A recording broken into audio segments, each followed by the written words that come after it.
오늘 여러분과 감당할 고난이란 제목으로 말씀을 나누고자 합니다. 갑자기 고난 이야기가 나오면 고난 주간 여러 가지 생각할지 모르겠지만 이 말씀을 나누고 싶었습니다. 예전에도 한번 비슷하게 말씀을 나누었는데 조금 더 구체적이게 우리가 살아갈 때 당하는 어려움과 고난을 어떻게 우리가 극복할 것인가 라는 그 의문에 대한 문제를, 그 답을 한번 오늘 말씀을 가지고 나눠보고자 합니다. 이 예수 그리스도를 믿는 우리들에게 고난이라는 이 단어는 참 중요한 단어입니다. 때로는 그냥 머릿속에 있는 우리의 가지고 있는 관념적인 고난도 있겠지만 육체적인 고난, 또 관계성에서 오는 어떤 이해관계에 얽힌 고난, 여러 가지 고난들, 그 고난이 일어나기 전에 시험이라는 것이 먼저 우리에게 다가옵니다. 시험이 들고 어떤 아픔이 생길 때 그 다음 고난이라는 장소로 우리가 들어가게 되는 겁니다. 이 인생을 살다 보면 이 고난이란 것, 아주 힘들고 어려운 걸 떠나서 그냥 작고 작은 끓이끼는 문제들이 우리 삶의 지뢰밭처럼 이렇게 펼쳐져 있습니다. 언제 밟을지 모르고 또 언제 그것으로 인해서 타격을 받을지 모르는 그런 상황이죠. 그래서 교회에서 말합니다.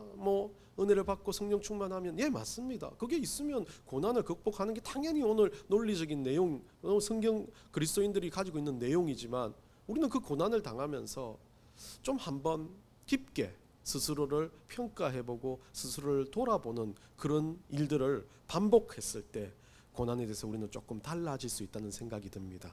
이 고난의 근본적인 이야기를 생각해 보니까 고난, 시험 이런 것들을 다 이야기하다 보면 그 가장 처음에 시작되는 가장 근본적인 출발은 내가 가지고 있는 자의식과 생각, 어쩌면 내가 그것을 아프다라고 느끼고 고통이라고 생각하기 때문에 시작되는 겁니다. 결국 고통이라는 작은 것으로 인해서 그것이 시험이 되고 그것이 고난으로 연결되어지는 것을 보게 됩니다. 그래서 고난의 작은 축소판이라고 할 수 있는 고통, 아픔, 그리고 또 분노, 짜증남, 질투, 모든 것들이 고난으로 출발하는 출발점들이 되어지는 것입니다. 그렇기 때문에 고난은요, 어떤 환경적인 문제보다는 감정적인 문제가 큽니다. 내 생각, 내 의지에서 고난은 출발될 때가 참 많이 있다는 겁니다. 로마서 오늘 읽었던 8장 22절에 보면 피조물이 다 이거 읽었습니까? 우리가 아까? 예, 8장 22절에 보면 피조물이 다 이제까지 함께 탄식하며 함께 고통을 겪고 있는 것을 우리가 아느니라라고 기록됩니다. 로마서의 사도 바울은요, 모든 사람들, 그러니까 믿거나 믿지 않거나 모든 존재들은 고통당하고 있다. 그 고통을 당하는 게 어떻게 돼요? 믿는 사람들은 고통으로 끝나서 그것이 고난으로 가지 않을 경우가 많은데, 사람들은 고통이 되고 그 고통이 자의식이 심해지면서 감정의 기복이 생기고 고난으로 가는 경우도 있지만 대부분의 모든 이들은 당연히 고통당한다. 성숙한 그리스도인이든 아니면 세상 속에서 그냥 힘들게 살아가든 아니면 그냥 너무 떵떵거리며 살아가는 모든 인간 부류들은 고통당하기 마련이다 라고 말합니다. 그래서 어떤 그 중요한 이야기를 할 때 우리는 세상의 사람들은 고난이라는 이야기를 잘 안 합니다. 아프다, 힘들다, 고통스럽다, 짜증난다, 분노가 생긴다, 이거 다 고난으로 가는 길이라는 거죠. 그것들이 어떻게 돼요? 나를 잠식하기 시작하면 그것은 고난이 되어진다는 겁니다. 그레이스 커뮤니티 교회의 릭 홀랜더 목사가 이렇게 말합니다. 고난과 고통을 경험할 때 모두가 감정적인 어려움에 직면합니다. 예, 믿건 믿지 않건 그렇게 직면한답니다. 그는 이 조각난 감정, 이 부서진 감정인 고난에 대한 영혼의 반사작용이라고 말합니다. 우리가 피조물이라면 이 감정의 요소 때문에 반사작용으로 고난으로 들어간다는 이야기를 하는 거죠. 상처받은 감정을 다스리기보다 야생동물을 길들이기가 더 쉽다라고 그렇게 그분은 이야기를 합니다. 결국 상처받고 힘들고 아프다는 그 사람은 대부분 문제가 뭐냐면 출발점은 그 사람의 자의식이라는 겁니다. 저는 이 자의식을 다른 말로 말합니다. 이기심입니다. 스스로가 아프지 않으려고 하는 이기심에 의해서 그 고난을 다른 감정적인 요소로 말합니다. 스스로가 잘 되고 싶은 그 욕망이, 다른 말로 인하면 그 욕망으로 인해서 자기가 그것에 도달하지 못하니까 가지고 있는 아픔이라고 말합니다. 저 또한 마찬가지입니다. 이 고난이 늘 쌓여 있습니다. 내가 설정해 놓은 목표가 있고 내가 살아가는 의미가 있을 때 제가 가진 그 모든 기준점에 도달하지 못할 때 내 자의식과 싸웁니다. 자존감이 상하고 비교의식을 가지고 질투하고 짜증납니다. 돈의 문제일까요? 아닙니다. 모든 상황이 그렇습니다. 남들과 가지고 있는 비교의식에서 우리는요 감정과 싸우면서 자기 스스로 자의식에 과잉되거나 아니면 너무 자존감이 떨어져서 고난이 시작된다는 겁니다. 이 감정은 개인적인 의지로 다스리기 시작하면 고난으로 가지만 이 감정을 하나님의 말씀과 은혜로 다스리려면 고난이 아니라 그것은 뭐예요? 고난을 넘어서는 은혜요 경험이 된다는 것을 우리는 좀 기억했으면 좋겠습니다. 요즘에 몸이 아프면 병원을 갑니다. 그렇게 병이 생기면요 다양한 방법을 시도합니다. 그래서 요즘 사람들은요 너무 정보의 홍수 속에 빠져가지고 오면 다 알아요. 자기 몸이 다 알아요. 뭐가 좋은지 다 알아요. 내 몸은 내가 잘한다. 그러면서 의사 선생님 말도 안 들어요. 교회 와서도 목사 말을 안 들어요. 다 잘하니까. 성경을 다 보니까. 예전 같았으면요 아무도 성경 못 보니까 제가 예배 안 드리면 지옥 가 이러면 다 막 무서워가지고 예배 드릴 거 아닙니까? 그런데 다 예배 안 드리면 지옥 가지 않는다는 사실을 알아요. 그래서 참 힘들어요. 예배 안 드리면 지옥 가 하면 막 다 올 텐데 예배 시간에 빠져나가서 예배 시간 졸면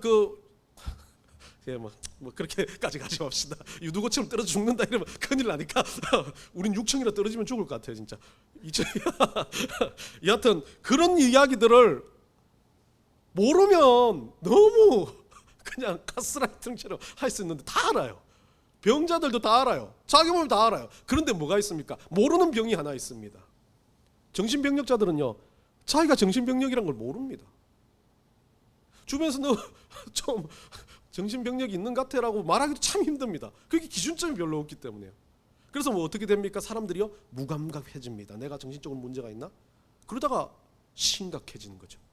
그 심각해진 병에서 조현병도 나오기 시작하고 막 나올 때 그때는 진짜 정신병이 되는 거지만 그 전까지 내가 조금은 막 여러분들이 말하는 모두가 ADHD를 갖고 있다, 모두가 뭐 그런 걸 갖고 있다라고 생각하는데 그게 다 정신병력이라고 말하죠. 근데 그것이 무감각해지고 그 병력을 그냥 묻어 두다 보니까 어느 순간 폭발하는 게 그런 잘못된 일들로 폭발될 수 있다는 거죠. 결국 자기가 가지고 있는 어떤 병력을 모를 때 무감각해질 때가 가장 무서운 병이 된다는 거죠. 이 무감각이요 특별하게 그리스도인이라면 이 무감각의 병이 자기 자신이 무감각해지는 거 스스로를 평가하는 게 무감각해지기 시작하면 어떤 게 시작됩니까? 남에 대해서도 무감각해요. 그리스도인들은 남에 대해서 관심을 가져야 됩니다. 남에 대해서 특별하게 남의 잘난 거에 관심 가지면 안 돼요. 남이 잘 되는 거 그 집사님 백 들고 다니는데 아이고 우리 뭐 집에 있는 가구 값이더라 막 연예인들 뭐 사진만 보면 다들 하는 말이 막 그거예요. 뭐 저는 모르겠는데 저 사람이 어떤 사람 딱 보고 저 사람이 걸친 게 막 몇 억이다 이래요. 그거 관심 갖는 게 중요한 게 아니라 그리스도인이라면 그 사람의 마음과 생각, 그 사람의 어떤 영혼에 대한 관심이 있어야 돼요. 무감각이란 질병은요 뭐에서 오는 겁니까? 그 사람이 가지고 있는 태도, 조심스러운 거, 잘난 거에 관심이 아니라 그 영혼에 대한 관심이 그리스도인이라면 있어야 돼요. 이것이 우리는 오늘날 가지고 있는 그리스도인들이 가지고 있는 잘못된 질병 중에 하나가 사람들에 대해서 무감각해. 저도 마찬가지예요. 지나간 사람들에 대해서 영혼에 대해서 무감각해지니까 전도하지 않고 무감각해지니까 늘 언제나 그냥 앉아서 그냥 단순하게 예배 드리는 것 만족하는 그런 그리스도인으로 살아가는 것 같습니다. 우리가 바꿔야 될 건 이 무감각을 넘어서 누군가에 대한 배려와 영혼에 대한 감정과 생각이 넘쳐난다면 그때부터 뭐가 들어와요? 하나님 말씀하신 대로 은혜가 들어와요. 영혼에 대한 마음이 있으니까요. 우리의 책임감은 영혼을 사랑하는 거고 우리의 책임감은 그리스도의 복음을 전하는 거고 그 복음을 전한 것을 가지고 주일날 예배에 와서 내가 살았던 삶에 대해서 주님 앞에 다시 한번 회고하는 작업들을 하는 거 아닙니까? 그러다 보니까 무감각이 어느 순간 이 영혼을 사랑하는 마음으로 덮이기 시작하는 순간 이 무감각은 없어진다는 거예요. 그러면 그 무감각 속에서 나타난 감정적인 고난, 내 인생은 왜 이럴까? 내가 아파 죽겠어. 나는 남들과 달라. 라고 하는 모든 고난이 뭘로 덮여져요? 하나님의 주시는 그 영혼에 대한 은혜로 덮여지는 순간 바뀌어버린다는 거죠. 무감각은요 우리를 극이기주의자로 만듭니다. 진짜 나만 생각하는, 진짜 우리 교회만 생각하는, 진짜 내 자식들만 생각하는 그리스도인들은 그래서는 안 된다는 거죠. 그리스도인들은 우리가 고난 당하는 이유는 이것에 대해서 무감각해지기 때문에 그래요. 영혼에 대해서 무감각해지게 돼요. 영혼에 대해서 막 뜨거운 감정이 생기는 순간 고난은 없어져요. 고난이라고 말할 수 없어요.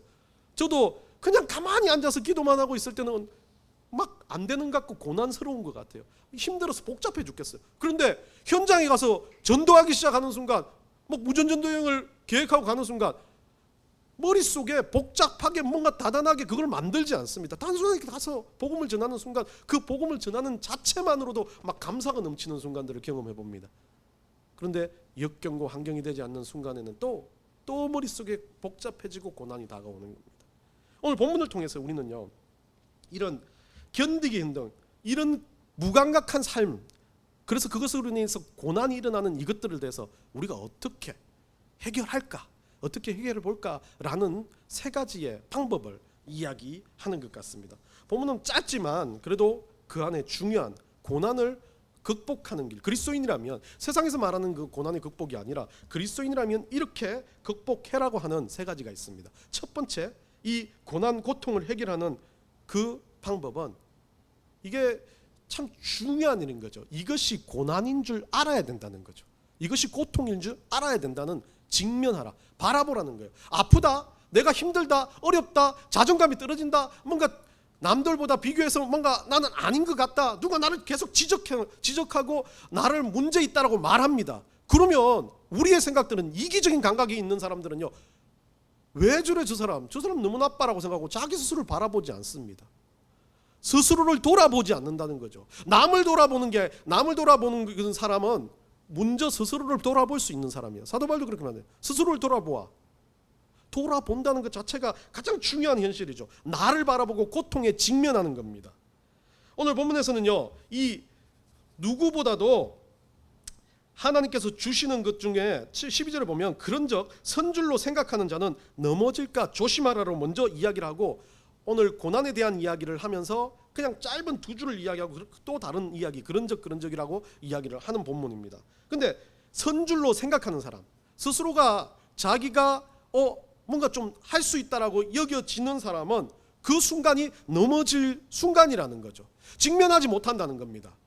내가 어떤 상황인지 몰라요. 잘 나가고 잘 되면 내 상황만 바라봅니다. 뭐에 대해서 바라보지 않아요? 내 안에 있는 내 영성을 바라보지 않습니다. 내가 지금 은혜 받고 있나? 내가 지금 진짜 제대로 살고 있나? 내가 지금 하나님 말씀 앞에서 얼마나 정열을 가지고 살고 있나라는 건 없어져요. 왜 그렇습니까? 스스로 잘 쓰고 있으니까요. 돈이 잘 벌려요. 막 하는 일이 잘 돼요. 뭔가 하는 일이 잘 되지 않아도 막 여러 가지 일들을 만들어 놨어요. 그런 사람들의 복잡다단한 일을 살아가는 사람들 중에 가장 중요한 요소 중에 빠져 있는 건 하나님과의 관계에서 자기 자신을 바라보지 못한다는 거예요. 너무 바빠서. 근데 너무 나태해지는 사람도 마찬가지예요. 나태하다 보니까 스스로의 영혼에 대해서 바라보지 않습니다. 결국 우리가 고난을 이길 수 있는 첫 번째 길은, 내가 그 고난으로 가고 있는 내 자신을 한번 바라보라는 겁니다. 고통은 영원히 지속될 것 같지만요, 이 고통으로 인해서 일어나는 이 고난은 그 일이 계속 지나갈 것 같습니다. 그건 고난의 연속이라고 말합니다. 근데 여러분 잘 생각해 보세요. 예수 잘 믿고 돌아가시는 어르신들의 대부분 이야기는요, 인생을 어떻게 바라봐요? 고난이었다고 말하지 않습니다. 그 사람은 굴곡을 넘고 산을 넘고 엄청난 고난, 수없이 많은 고난들을 겪었지만 그 고난들을 고난이라고 말하지 않고 뭐라고 말합니까? 우리 하나님이 주시는 은혜라고 말합니다. 그게 달라진 거예요. 고난은요, 넘어서면 그 넘어서는 경험을 하는 순간 어떻게 돼요? 더 이상 고난이 아닙니다. 내가 그 고난을 고난으로 바라보는 순간부터 벌써 고난은 고난으로서 역할이 아니라 내가 그 고난을 이길 수 있는 존재감, 하나님의 백성으로 여겨진다는 거죠. 여러분, 우리는요, 간혹 인생을 살아가면서 고난이라고 스스로 여길 때가 참 많이 있다는, 요 며칠 전에 치과를 갔습니다. 우리 아들 데리고 치과를 갔는데, 치과도 그런 치과를 처음 봤어요. 갔는데 할머니가 막 막 이렇게 소리 너무 놀랐어요. 근데 우리 아들 차례가 되니까 저도 그랬어요. 제가 그 상황에서 간호사의 이름을 불려가지고 들어가면 도살장이 끌려가는 것 같아요. 애가 하얗게 질려가지고 할머니가 계속 소리를 질러대는데 막 치과가 떠나갈 정도로. 그 저도 너무 놀랐어요. 치과 가서 그렇게 고통스러워. 이 치과는 진짜 막 완전히 막 이빨을 막 그렇게 하는가? 여러분들 어릴 때 생각해 보세요. 이 치료하는 거 정말 싫지 않습니까? 근데 솔직히 해보면 아프지는 않지 않습니까? 근데 신경 치료를 하면 아프죠. 근데 일반 치료는 아프지 않습니다. 이 할머니가 뭘 하는지 모르겠지만 막 소리를 고래고래 지르는데 정말 저는 화가 난 게 간호사들입니다. 간호사들이요, 아무런 그거 없이 할머니 다 됐어요, 조금만 하면 돼요, 다 됐어요 하면서 그런 할머니 계속 치료하는 거예요. 그러니까 진료를 받은 건 아들은 막 완전히 막 하얗게 떠가지고 나도 죽는 거 아니야?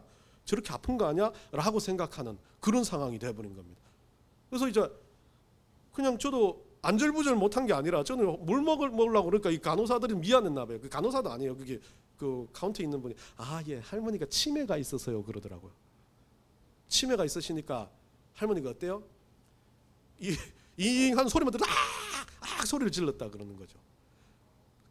그 상황을 보면서 제가 참 느낀 게 있어요. 사람은 어떤 두려운 감정에 쌓이기 시작하면 이 치매 할머니의 모습에서 보듯이 할머니가 뭐 과거의 치과에 대한 감정적인 그게 아프다 고통스럽다는 감정이 있는 겁니다. 그러다 보니까 그냥 갖다만 놔도 소리를 지르고 난리를 하는 겁니다. 그러니까 그 간호사들은 뭐라고 생각합니까? 이거 하나도 안 아픈데 하고 막 계속 치료를 하는 겁니다. 이 감정적인 요소는 이런 것 같아요. 스스로를 그냥 남들이 평균적으로 말하는 것이 아니라 스스로를 어떤 더 깊은 곳으로 빠뜨리게 만드는 게 감정적인 요소입니다. 그러다 보니까 그것이 누구는 고난이 아니라고 하지만 자기 스스로는 고난인 겁니다. 그런데 그 고난을 어떻게 해요? 우리는 자기 스스로 고난이라고 말하는 이것은 진료를 받듯이 치과 진료를 받으면 좀 안 아프네? 좀 해보려고 그러네? 하면서 계속 반복할수록 어떻게 돼요? 어느 순간 물론 더 많이 힘들어질 수도 있지만 진료를 받고 나면 아프지 않다는 걸 알기 때문에 교육이 되기 시작하면서 그것을 계속 반복적으로 뛰어넘는 겁니다. 그런데 할머니는 어때요? 그것이 나아진다는 생각이 아니라 그 순간의 고통을 감당하지 못해서 힘들어할 수밖에 없어요. 왜? 잊어버리니까. 치매 할머니니까. 미래를 보지 못한다는 거죠.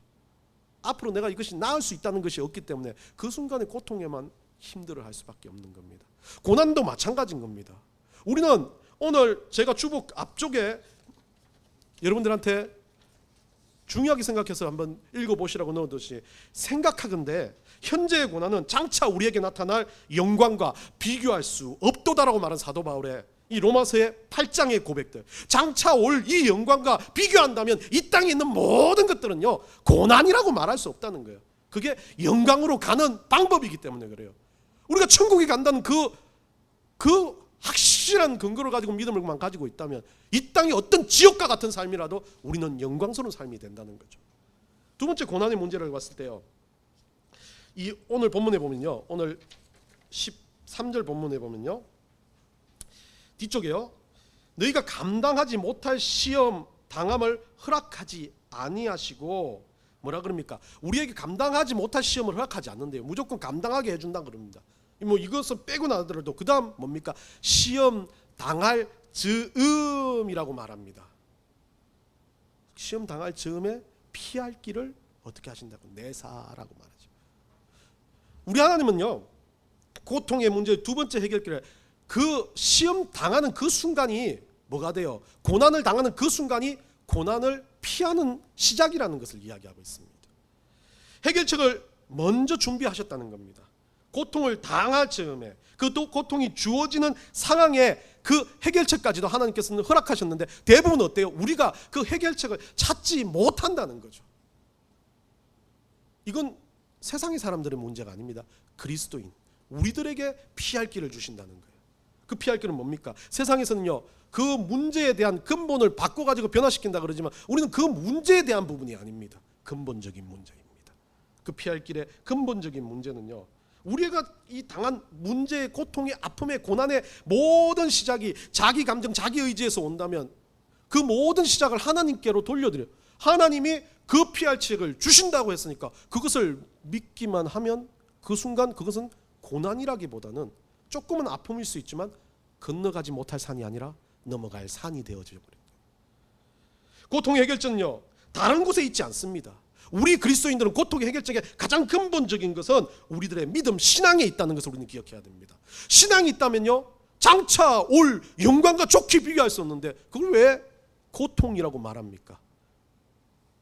고통이 아니야. 그거는 우리 하나님께 주시는 경험을 위한, 교육을 위한, 은혜를 위한 그런 길이다라고 말하는 거죠.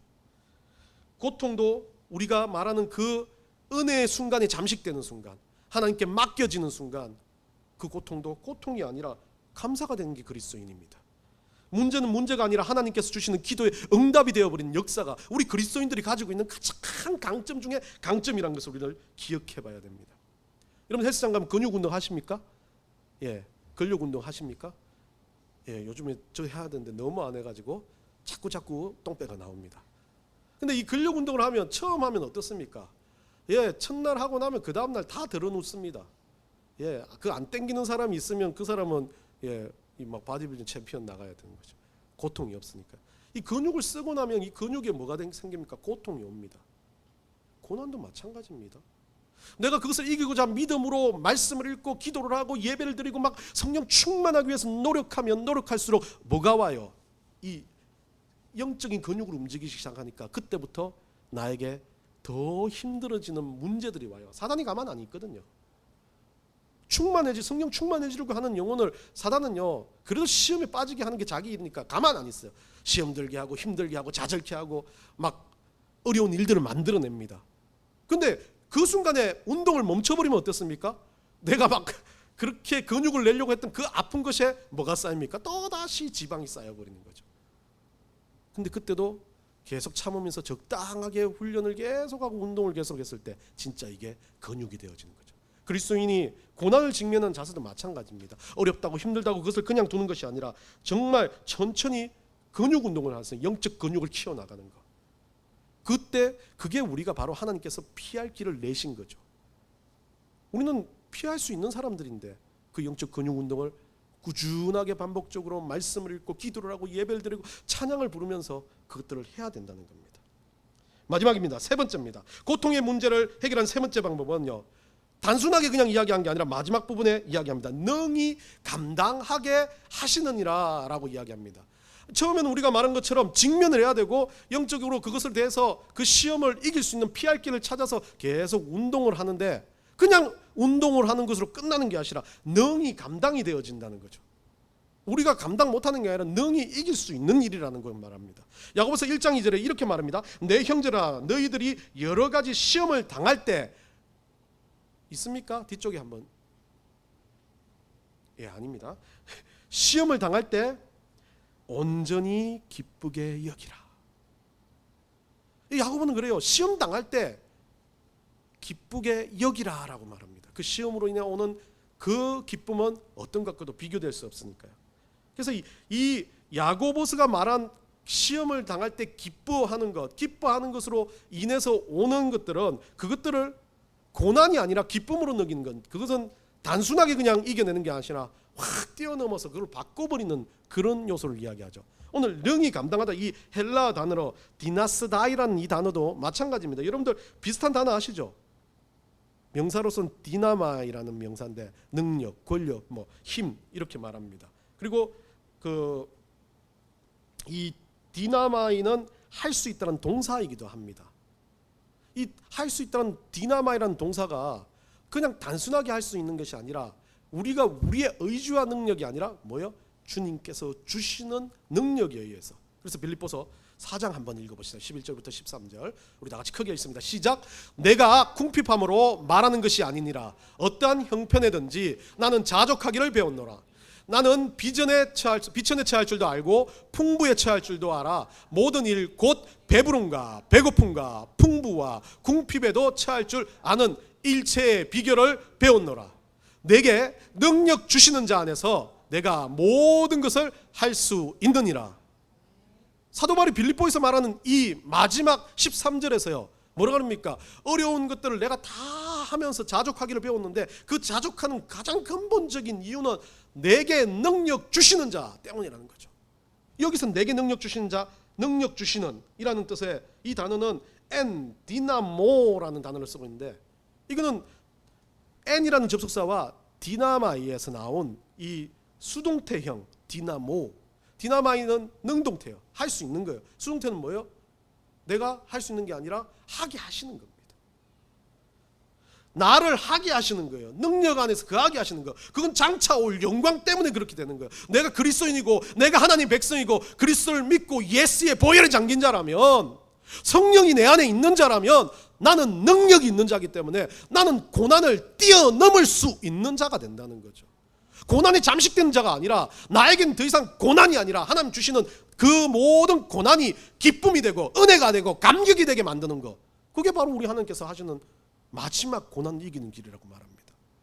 아주 피상적인 것 같지만요, 뭐 너무 세상이 말하는 하나 막 근본적인 방법이 아닌 것 같지만, 이 피상적인 방법을 자세히 생각해 보면 이 안에서 우리가 쾌락이 아니라, 욕망이 아니라, 우리는요 당연한 거예요. 아주 쉬운 방법이에요. 하나님을 의지하기만 하면 된다는 거죠. 내게 능력 주신다는 것을 믿기만 하면 된다는 거예요. 너무 쉬워요. 그런데 그 믿음이 없기 때문에 고난을 고난으로 여기는 겁니다. 믿음이 없기 때문에 아파 죽겠다라고 말하는 겁니다. 믿음이 없기 때문에 짜증나 죽겠다라고 말하는 겁니다. 늘상 죽어요. 주 안에서 죽으면 되는데 지 스스로 죽으려고 그래요. 그래서 말해서 여기서 말하는 능력을 주시는 건 수동태입니다. 능동태가 아니에요. 내가 할 수 있는 게 아닙니다. 주님이 내게 해 주신다는 거예요. 고난을 넘기는 것 내가 하는 거 아닙니다. 우리는 단순히 뭐예요? 능히 감당하기 위해서 믿기만 하면 되는 거예요. 너무 쉬운 거지 않습니까? 미각의 지배라는 책이 있습니다. 예전에 한번 제가 소개를 했는데 너무 감명 깊게, 저는 이런 거 좋아해요. 여기서 여러분들이 잘 아시는 마이야르 반응, 바삭이라는 그 이야기를 예전에 했는데, 이 미각의 지배라는 책에서 보면 인간은 본질적으로 바삭한 것에 끌린다. 인간의 본성은 바삭하게 미쳐 있다라는 거죠. 그래서 이 책에 보면 역사적으로 이야기를 합니다. 과거에 인간이 처음 시작할 때 본능적으로 바삭한 맛을 하니까 얇은 껍질을 얇게 만들어서 말려서 먹습니다. 그러죠? 여러분 안 그럽니까? 우리 옛날에 조리가 발전하기 전 시기에도 이런 동식물을 보관하기 위해서 말리는데, 그 말리다 보니까 어떻게 돼요? 이 바삭함이 있으니까 더 맛있다는 거죠. 그래서 그런 것들, 채소도 여러분들 아시겠죠? 채소에도 마이야르가 있습니다. 오이 여러분들 씹었을 때 아삭이라고 이야기하죠. 이게 이제 바삭하고 비슷한 거예요. 아삭. 예, 막 저는 이것만 보니까 막 이 책을 볼 때 샐러리를 씹는 그 장면이 너무 막 아삭하면서 그런 느낌이 생각나는데, 그런 것들. 그리고 이 아삭 바삭 소리가 우리 뇌를 자극한답니다. 그래서 그냥 이것이 덜 질리는 음식처럼 정말 맛있게 느껴지는 게 이 미각을, 아삭함이 지배한다라는 의미로 이야기를 합니다. 그래서 여러분들 튀김이 왜 국룰입니까? 신발도 튀김이 맛있다라고 그러는 그거는 아삭해지기 때문에 그래요. 그래서 이 미각의 지배를 이야기를 보면서 인간은 상당히 쾌락 중심적인 사람들이다. 자기의 본능적으로 이것을 쾌락을 느끼게끔 창조된 존재들이라는 거예요. 이 쾌락을 느끼게끔. 근데 그래서 뭐 많은 수도사들이나 이런 사람들은 이 쾌락을 억누르면서 자기가 진짜 뭔가 스스로 깨닫기 위해서 쾌락을 억누르는 경우도 참 많이 있지만, 인간은 쾌락적으로, 본성적으로 쾌락을 느끼고 미각을 가지고 살아가게끔 만들었습니다. 그래서 뭐 제가 할 이야기는 막 그렇기 때문에 맛있는 걸 찾아 먹으라 이런 건 아니지만 본능적인 거예요. 그 본능적인 거. 근데 이 본능적인 것을 가지고 살아가다 보니까 더 편하고 더 좋은 쾌락들을 누리기 시작하면서 사람들이 뭐 합니까? 가장 약한 부분이 이 욕망이나 쾌락에 빠지기 쉽습니다. 그러다 보니까 이 욕망이, 쾌락이 뭐를 불러옵니까? 고난을 불러오기 시작하는 거죠. 사단은 그걸 이용합니다. 고난이거든요. 욕망은 뭡니까? 이 맛있는 걸 먹고 싶은데 못 먹으면 짜증이 나는 거예요.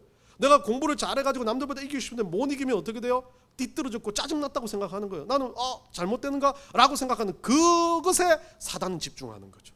그 욕망과 쾌락에. 이 먹는 것도 마찬가지입니다. 그러다 보니까 어떻습니까? 이 먹는 것 자체가 맛있는 걸 먹어야 되는데 이것을 맛있게 감각으로 누리게끔 주셨는데 어떻게 해요? 사람들은 이거를 누리려고 하는 게 경쟁이 되고 욕망이 되다 보니까 어느 순간 막 한도 끝도 없는 좋음이 아니라 이것이 스트레스가 되는 일이 될 수도 있다는 겁니다. 쾌락은 우리가요 수동적으로 능동적으로 찾기 때문에 그렇습니다. 막 쾌락을 쫓아다니고 막 그 쾌락을 하다 보니까 어느 순간 그렇게 되지만, 이 쾌락이 능동적으로 되어버리면 진정한 쾌락을 맛본다는 거죠. 너무 어려운 이야기인가요? 왜 그러냐면 오늘 본문에서 말한 것처럼 이 디나모라는 단어, 힘을 주시는, 능력 주시는 주 안에서 살아갈 때 우리가 진정 고난을 이길 길을 찾아볼 때, 고난이라는 세상에서 쾌락은 늘 수동적으로 작용하지만 주님께 맡기는 순간, 능동적인 쾌락을 가지는 순간부터 그 능동적인 쾌락은 주 안에 있는 쾌락이 돼요. 그때부터 우리는 더 깊은 맛을 볼 수 있다는 거죠. 쉽게 설명하고 예배를 마칠게요. 여러분 잘 생각해 보시면 먹는 것 중에 여러분들 가장 세상에서 가장 맛있는 게 뭘까요? 뭐를 먹어야 가장 이 바삭한 거? 예, 쾌락하면서 가장 바삭한 걸 먹으면 맛있을 수 있습니다. 근데 이거보다 더 맛있는 거 있습니다. 뭘까요? 저는요 더 맛있을 수 있는 걸 발견했어요. 한 3일 굶다가 찐빵 하나를 먹었지만 세상에 그건 별로 맛있는 찐빵집도 아니에요.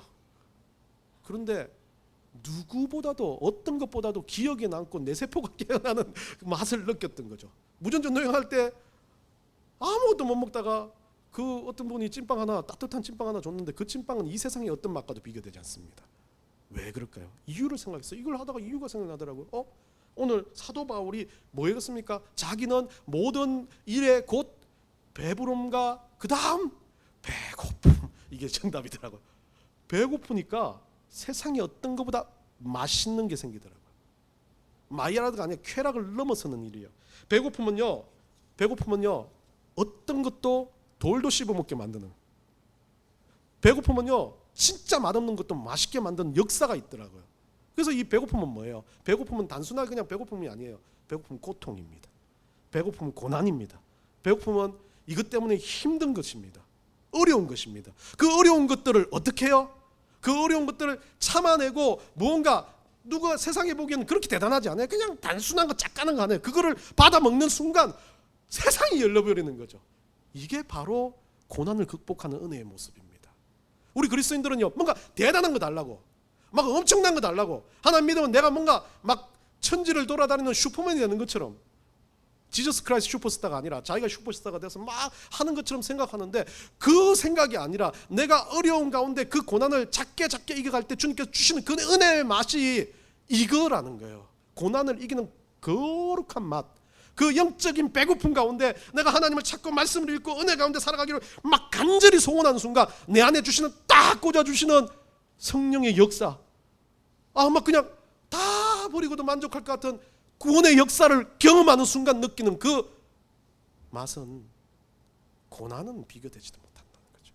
고난을 뛰어넘은 아주 거룩한 맛이라는 겁니다. 여러분, 우리 인생을 살아가면서 우리는요 모든 일들을 우리가 감당한다라고 생각하면 안 됩니다. 특히 고난 앞에서요, 특히 아픔 앞에서요, 내가 이것을 아웅다웅 이겨야지라고 생각하면 그때 순간 그것은 더 스트레스가 되고 고난이 됩니다. 근데 주님께 이 능력 주시는 주님께 맡기는 순간부터, 그 순간, 그때 그 당시, 그 일이 일어난 당시부터 역사가 일어나기 시작하는 거죠. 고난을 이겨낸 일들이 시작된다는 겁니다. 자, 여러분 결론합니다. 고난은 즐거움으로 직면해야 됩니다. 그러면 그 즉시 해결책이 보이기 시작합니다. 그 해결책에는 뭐가 있습니까? 우리 하나님께서 주시는, 우리 예수 그리스도께서 우리를 위해서 죽으셨던 그 이유를 발견하는 은혜가 있습니다. 그러면서 그 안에서 뭐가 있습니까? 나의 영생의 은혜에 감격하기 시작합니다. 그럼 그때부터 뭐가 됩니까? 디나마의 역사가 됩니다.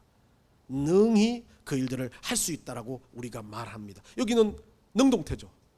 그 전에 뭐가 있기 때문에요? 수동태. 우리 하나님께 내가 이 고난과 이 어려움, 이 힘듦을 맡겨드리는 순간 그 능력 있는 하나님께서 나를 움직이시고, 그때부터는 뭐가 돼요? 내가 움직이는 그 순간은 디나마의 역사, 그것을 능히 감당할 수 있고 고난을 능히 이겨낼 수 있고 고난보다 더 큰 하나님의 영광을 세상 가운데 보여줄 수 있는 역사가 일어난다는 겁니다. 그래서 오늘 여러분들의 삶 속에서 진정 그냥 단순하게 인생을 살아야지라고 생각하는 게 아니라 모든 일들 가운데 능히 감당할 고난을 넘어서는, 감당할 고난이 아니라 능히 그 모든 고난들을 다 깡그리지 깨부시며 살아가는 여러분들 되시기를 간절히 축원합니다.